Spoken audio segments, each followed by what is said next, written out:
Est-ce qu'on est tous faits pour être entrepreneurs ?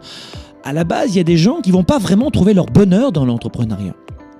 Mais je vais quand même vous rappeler quelque chose. L'entrepreneuriat est très vieux. Et on est tous quelque part un peu des entrepreneurs dans notre vie. Il y a un département communication, recherche et développement, finance, tu vois. Il y a 200 ans, le salariat n'existait pas. C'est nouveau le salariat dans l'histoire de l'humanité. C'est nouveau. Et ironie du sort, il y a plus aujourd'hui de salariés que d'entrepreneurs.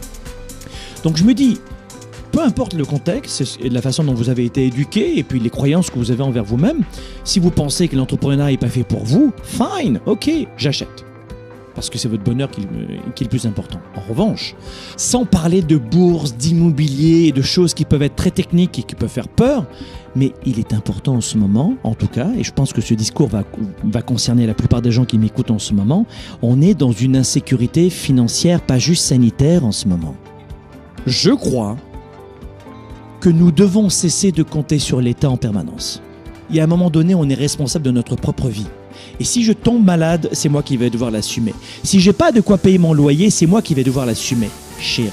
Je crois qu'il y a un moment donné où on doit se dire, ok, alors maintenant, plus que jamais, je dois prendre ma vie en main. Mais pas juste sur le plan leadership et psychologie. Je dois prendre ma vie en main d'abord et avant tout aussi sur un point peut-être plus pragmatique qui est l'argent. On a tous la capacité d'augmenter nos revenus. 100 par semaine, 100 par jour, 100 par heure, peu importe.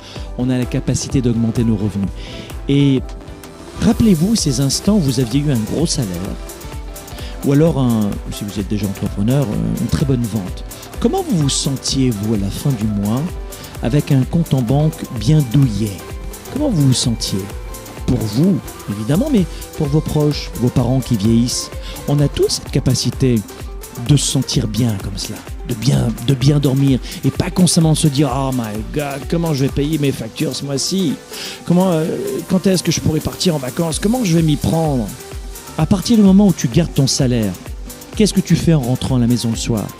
Combien d'heures tu passes devant la télé, devant des bêtises ? Bien sûr que tu t'occupes de ta famille, tes proches, tes enfants. Oui, d'accord, mais au bout d'un moment, vous savez comme moi que si vous voulez augmenter votre sécurité financière, ça ne va pas se faire tout seul.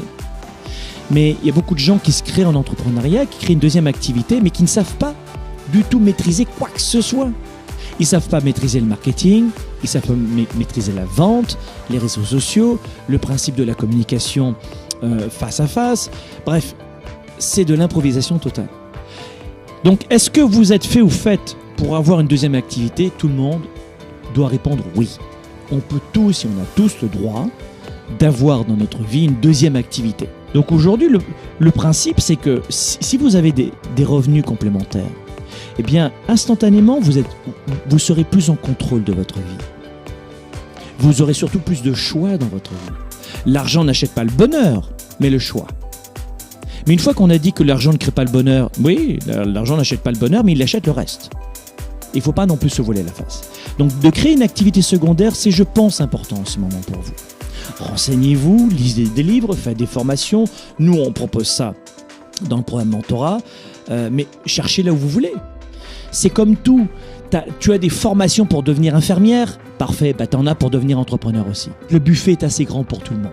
Il y a certaines personnes qui vont me dire « Franck, j'aimerais créer une activité secondaire, déjà je ne sais pas quoi faire, mais j'entends souvent « c'est pas pour moi ».